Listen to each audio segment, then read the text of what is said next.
کله چې لمر ونغښتل شي او کله چې ستوري بینور شي او کله چې غرونه وخوځول شي او کله چې د لاسو میاشتو بلار به وکي په خپل حالت پرې خودل شي او کله چې د ځنګلونو جناوران بیل تورې دورا غونډه او سره یو ځای کړل شي او کله چې سمندرونه لکه د اور په شان لمبه کړل شي او کله چې ساګانې له جسدونو سره یو ځای کړل شي او کله چې له ژوندۍ خکې کړای شوی نجلۍ څخه پوښتنه وشي چې هغه په کومه ګناه وژل شوی و او کله چې عملنامې پرانستل شي او کله چې د آسمان پرده بیرته کړای شي او کله چې دوزخ بل لمبې کړای شي او کله چې جنت نږدې راوستل شي په هغه وخت کې به هر چا ته څرګند شي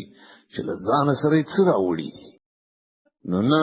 زه قسم کوم پر اوختونکو او په پټه خوځیدونکو ستورو او په شپه چې زیو راځي او په سهار چې کله هغه څرک وایي دا په واقع کې د یوستر رسول یعنی پرختي وینا ده چې د ډیر قوت لرونکي د عرش د څښتن په وړاندې لوړه مرتبه والا ده اما غلطه د هغه حکم منل کیږي هغه د ډاډ وړ ده او اې د مکه خلکو تاسو ملګری لیونای نه ده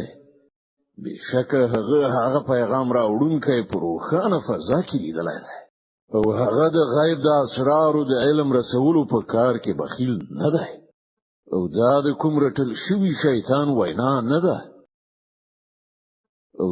کوم رټل شوی شیطان وینا نه ده بیا تاسو کوم په لوته زی